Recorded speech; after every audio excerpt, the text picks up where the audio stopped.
Dear student, good morning. आज हम आप लोगों को केमिस्ट्री कक्षा 10 के फर्स्ट चैप्टर के बारे में बताएंगे।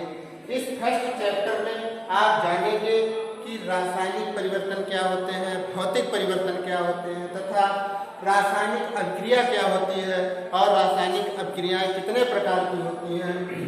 उनकी रासायनिक अभिक्रियाओं में आप संयोजन अभिक्रिया को जानेंगे, विस्थापन अभिक्रिया को जानेंगे तथा द्विविस्थापन अभिक्रिया को जानेंगे।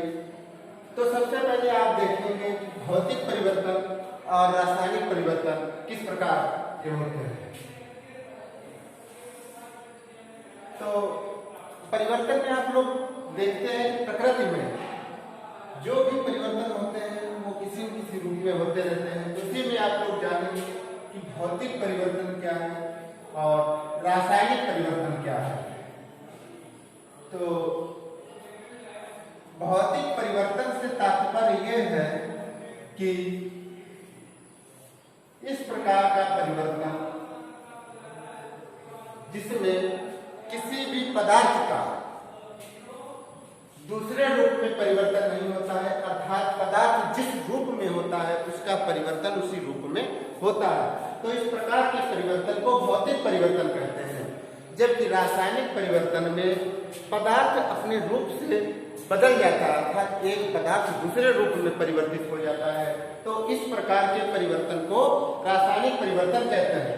भौतिक परिवर्तन में जैसे मान लिया कि एक कागज का टुकड़ा है, ये एक कागज का टुकड़ा है। इस कागज के टुकड़े को हम छोटे छोटे भागों में बांटते हैं, अलग कर देते हैं।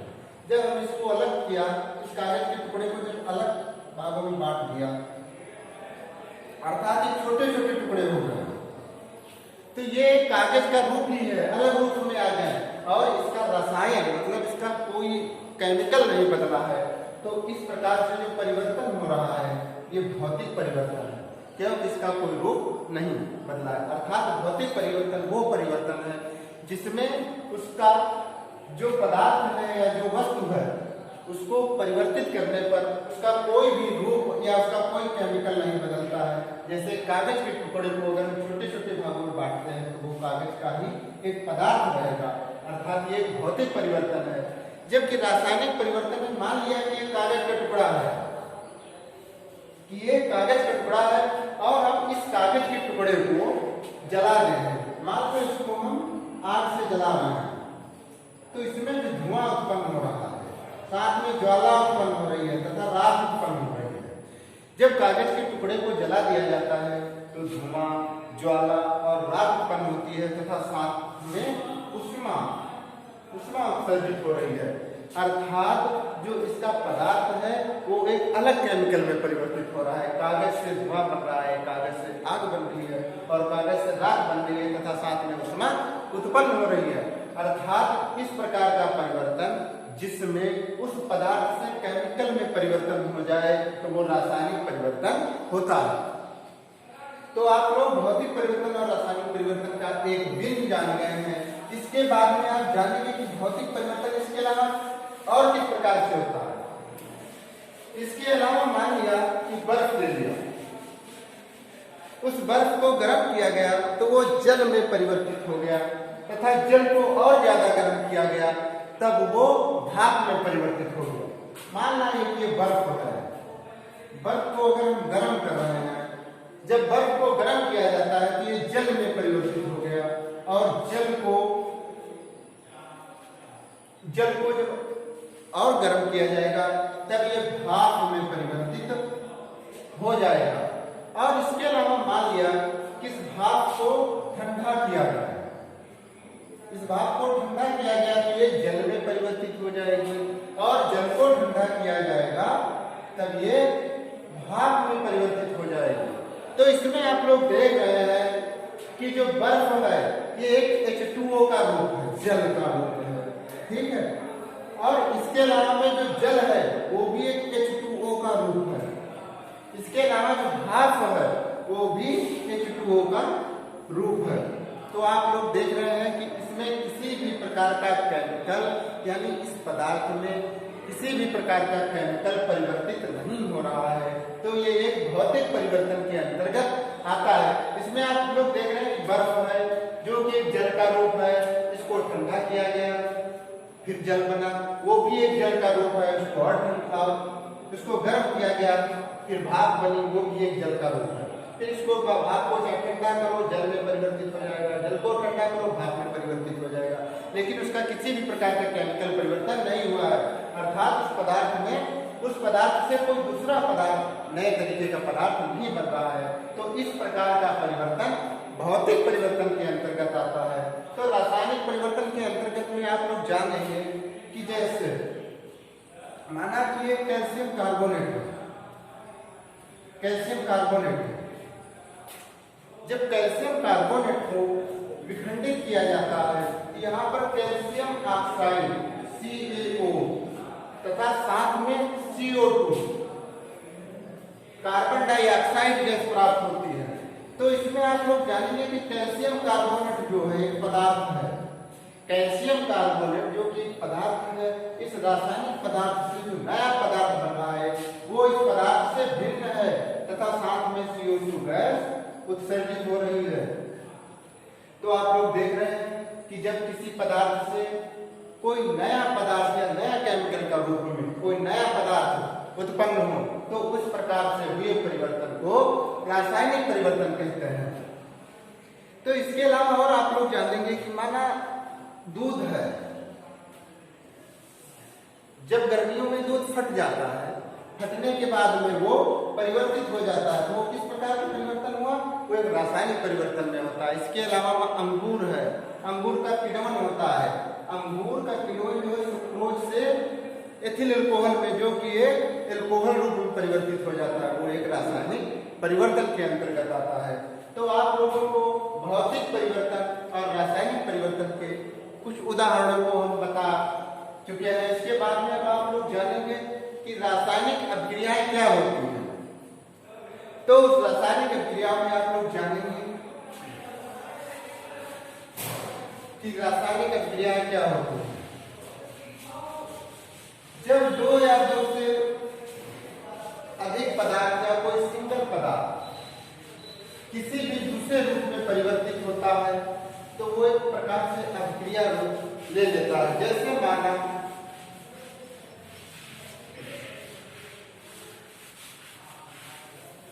तो रासायनिक अभिक्रिया में सबसे पहले आप जानेंगे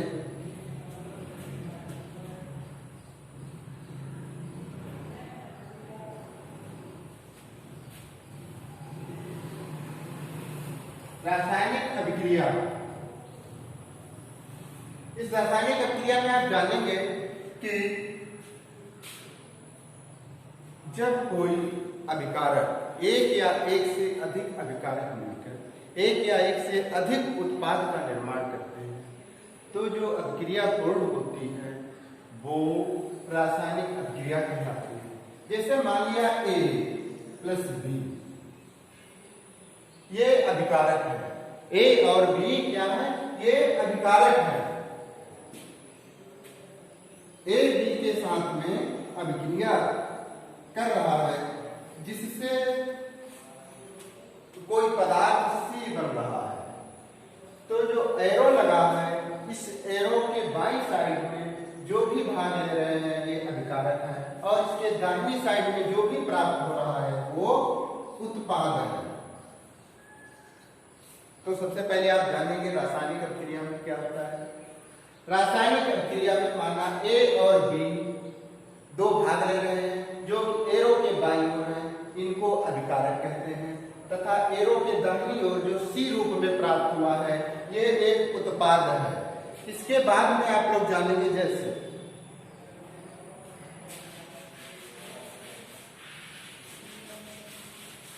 माना कि यहां पर H2 है प्लस O2 है, H2O2 है, ये दोनों क्या है, अभिकारक हो गए। ये दोनों क्या है, अभिकारक है। और साथ में जो H2O प्राप्त हो रहा है ये क्या है, उत्पाद है।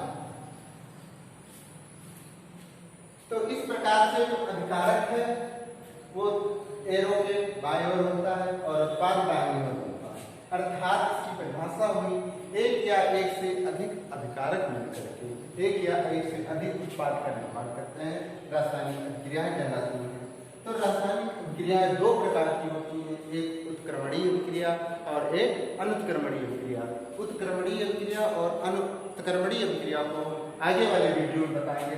तब तक कि आप लोग जानेंगे कि अभिकारक और उत्पाद के बारे में आप समझ गए। फिर उसकी वैलेंसी जो की जाती है, उस वैलेंसी आप लोगों ने कक्षा 9 में सीखी होगी, फिर भी एक बार देख लें कि मान आया पर H2 है, इधर भी H2 है, अर्थात हाइड्रोजन इधर भी 2 है, उधर भी हाइड्रोजन 2 है। इसके बाद ध्यान से देखेंगे ऑक्सीजन इधर 1 है और इधर ऑक्सीजन 2 है। जब ऑक्सीजन 1 है तो हम पूरे को 2 से गुणा करते हैं। जब पूरे को 2 से गुणा किया गया तो ऑक्सीजन 2 हो गए और इधर भी ऑक्सीजन 2 हो गए। लेकिन इधर हाइड्रोजन जो है 2 3 4, हाइड्रोजन जो है ये 4 हो गए और इधर हाइड्रोजन 2 ही है, इसीलिए इस हाइड्रोजन को भी 2 से गुणा किया जाएगा। तो इस प्रकार से समस्त अभिक्रियाओं की वैलेंसियां लगभग की जाती हैं, जो कि छोटे क्लास में होती हैं। इसमें आप लोग देखेंगे इस हाइड्रोजन, तो इस प्रकार से आप बैलेंसिंग करना सीखिए। अब इसके बाद में आप लोग देखेंगे कि अभिक्रिया, रासायनिक अभिक्रिया के लगभग जो प्रकार होते हैं उसमें आप लोग जानेंगे।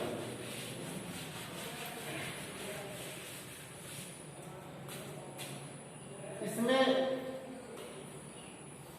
एक उत्क्रमणीय अभिक्रिया तथा एक अनुत्क्रमणीय अभिक्रिया। उत्क्रमणीय अभिक्रिया और ये हुई अनुत्क्रमणीय अभिक्रिया। अनुत्क्रमणीय अभिक्रिया, अब इसमें आप जानेंगे कि उत्क्रमणीय अभिक्रिया के बारे में क्या होता है। उत्क्रमणीय अभिक्रिया वो अभिक्रिया होती है जो दोनों सिराओं में चलती है, अर्थात जो अभिक्रिया दोनों ओर होती है वो उत्क्रमणीय अभिक्रिया कहलाती है। वह अभिक्रिया जो दोनों ओर होती है उत्क्रमणीय अभिक्रिया कहलाती है। तथा अनुत्क्रमणीय अभिक्रिया एक सिरे से प्रारंभ होती है और दूसरे सिरे पर खत्म हो जाती है। अर्थात आप देखेंगे कि मान लिया यहाँ पर हमने अमोनिया ले लिया, अमोनिया साथ में हाइड्रोक्लोरिक अम्ल HCl ले लिया गया। तो इसमें आप देखेंगे कि NH3 है, इसके एक हाइड्रोजन को तोड़ेगा इस प्रकार से। तोड़ने के बाद में यहाँ पर प्राप्त होगा वो NH3 है, एक हाइड्रोजन मिल जाएगा तो हो जाएगा NH4। यहाँ पर प्राप्त हुआ NH4। अब बचा ये Cl, तो Cl को यहाँ पर लिख देंगे। तो ये NH4Cl, इसका नाम है अमोनियम क्लोराइड। Ammonium chloride. अब इस अमोनियम क्लोराइड में आप लोग देख रहे हैं कि एक ठोस पदार्थ, जब दो गैसीय पदार्थ यहाँ पर मिले हैं, गैसीय पदार्थ, तो एक ठोस पदार्थ बना है। अब इसको पुनः ये अभिक्रिया एक सिरे में मिल गई, इसके बाद में NH4 को जब गर्म किया जाएगा, NH4 को जब ठंडा किया जाएगा तो पुनः उसी अवस्था में आ जाएगा और इसको गर्म करने पर ये पुनः इस अवस्था में आ जाएगा। अर्थात ये अभिक्रिया दोनों सिराओं में चल रही है। NH3 HCl मिलकर के NH4 एक ठोस पदार्थ बना है, सॉलिड। इसको जब पुनः ठंडा किया जाएगा तो ये पुनः अमोनिया और हाइड्रोक्लोरिक अम्ल में परिवर्तित हो जाएगा। तो आप लोग जानते हैं उत्क्रमणीय अभिक्रिया क्या है, जो कि दोनों सिराओं में होती है।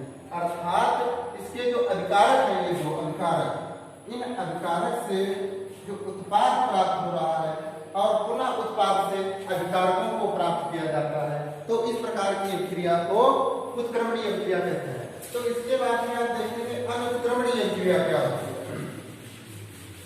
तो अनुत्क्रमणीय अभिक्रिया में जो अभिक्रिया एक सिरे में समाप्त हो जाती है, जैसे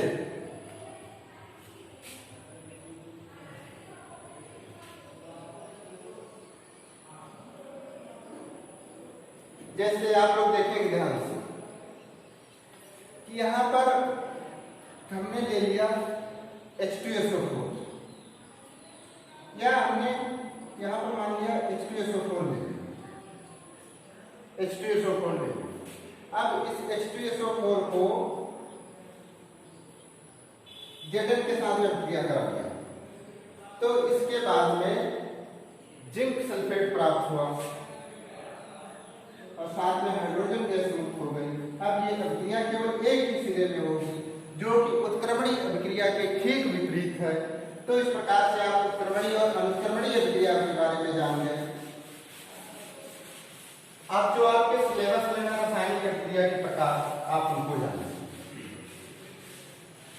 कक्षा 10 में जो रासायनिक अभिक्रिया है उसमें जो पहली रासायनिक अभिक्रिया है वो है संयोजन अभिक्रिया।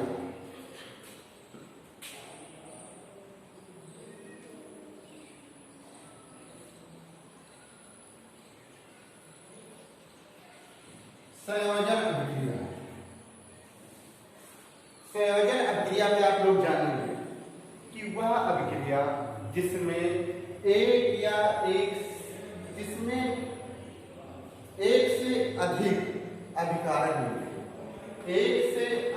अभिकारक मिलकर एक उत्पाद बनाते हैं। मतलब अभिकारकों की संख्या 2 या 3 हो सकती है, लेकिन अभिकारक के बाद में जो उत्पाद प्राप्त होगा वो एक ही होगा। तो इस प्रकार से बनी रासायनिक अभिक्रिया को संयोजन अभिक्रिया कहते हैं। तो संयोजन अभिक्रिया को एक बार कैसे समझें। संयोजन के मतलब है जुड़ना। संयोजन के मतलब है जुड़ना, अर्थात एक या एक से अधिक अभिकारक, एक या एक से अधिक या दो से अधिक अभिकारक मिलकर के जब एक उत्पाद बनाते हैं अर्थात एक जगह जुड़ जाते हैं तो इस प्रकार की अभिक्रिया को संयोजन अभिक्रिया कहते हैं। तो इसमें आप लोग देखेंगे संयोजन अभिक्रिया में मान लीजिए कैल्शियम ऑक्साइड है CaO हो गया और इसकी अभिक्रिया CaO की अभिक्रिया हमने मान लो जल के साथ में करा दी CaO की अभिक्रिया, तो जो बुझा चूना प्राप्त होगा CaO की अभिक्रिया जो जल के साथ करा दी जाएगी तो बुझा चूना प्राप्त होगा जिसमें मतलब 2 उत्पाद साथ में भाग ले रहे हैं H2O में। तो इससे जो ये जो पदार्थ बुझा चूना प्राप्त हो रहा है, ये जो बिना बुझा चूना है जल के साथ अभिक्रिया कराने पर बुझा चूना प्राप्त होगा जिसका नाम है कैल्शियम हाइड्रॉक्साइड। बुझा चूना इसका नाम है कैल्शियम हाइड्रॉक्साइड।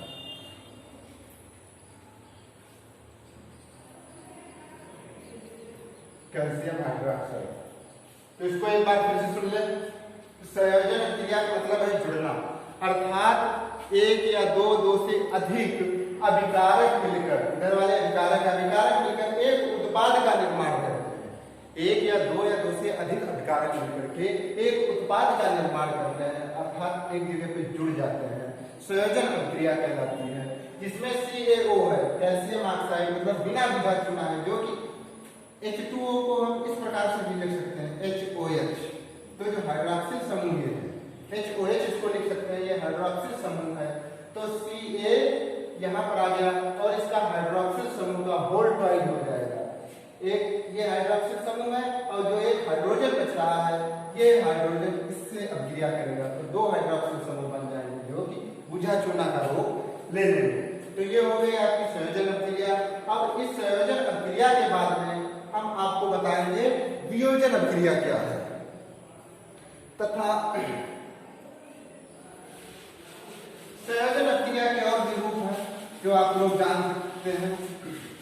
देख लें संयोजन अभिक्रिया आप लोग समझ गए हैं। तो इसमें मान लिया कार्बन हो गया प्लस में O2 हो गया, तो 2 अभिकारक है एक CO2 एक पदार्थ मिलकर के बना रहे हैं। इसके बाद में मान लिया H2 है प्लस O2 है, तो यहाँ पर H2O बना रहे हैं अर्थात यहाँ पर इसको वैलेंसी कर लीजिए, मतलब 2 अभिकारक मिलकर के एक उत्पाद बना रहे हैं, 2 अभिकारक मिलकर के एक उत्पाद बना रहे हैं। तो इस प्रकार की अभिक्रिया जो हुई संयोजन अभिक्रिया के अंतर्गत आती है। तो इसके बाद में अब आप जानेंगे वियोजन अभिक्रिया के बारे में।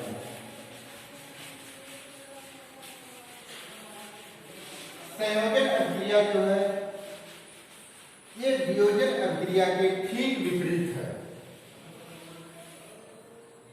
तो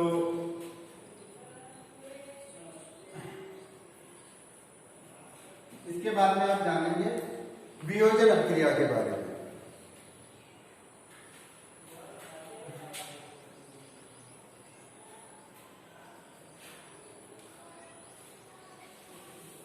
वियोजन अभिक्रिया में माना कैल्शियम कार्बोनेट ले लेते हैं CaCO3। अब CaCO3 में जो अभिक्रिया होती है इसमें कैल्शियम ऑक्साइड बिना बुझा चुना और साथ में CO2 प्राप्त होती है जो कि एक गैस है। अब इसमें आप लोग जानेंगे वियोजन अभिक्रिया जो है संयोजन अभिक्रिया के ठीक विपरीत है। जैसे एक संयोजन अभिक्रिया में था कि दो या दो से अधिक अभिकारक मिलकर एक उत्पाद का निर्माण करते हैं, तो इसमें होता है कि एक उत्पाद मिलकर मतलब एक उत्पाद को गर्म किया जाए या एक उत्पाद को किसी भी प्रकार से अभिक्रियित किया जाए, उस पर ताप का प्रभाव डाला जाए, किसी भी प्रकार से उसको मतलब अभिक्रिया कराई जाए, तो वो दो या दो से अधिक उत्पादों में टूटता है। जैसे कि आप देख रहे हैं जो कैल्शियम कार्बोनेट है, कैल्शियम कार्बोनेट जो है ये दो उत्पाद दे रहा है।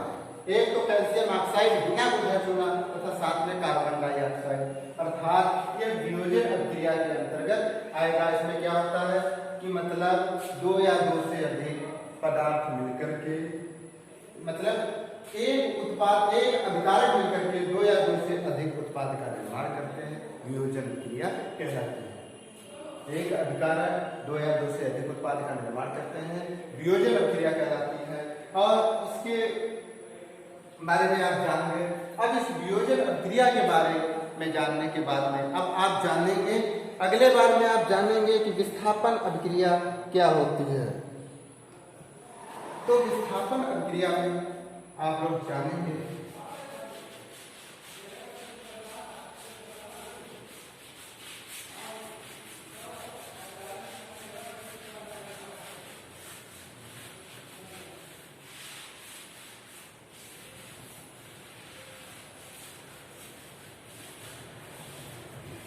इसके बाद में आप लोग जानेंगे विस्थापन अभिक्रिया क्या होती है। तो विस्थापन अभिक्रिया में माना कि हमने यहाँ पर Fe ले लिया, यहाँ पर Zn ले लिया, ठीक है। अब इसकी अभिक्रिया हम कॉपर सल्फेट से करा रहे हैं, CuSO4 प्लस CuSO4। तो इसमें जो अभिक्रिया का उत्पाद बनेगा आप लोग देखेंगे,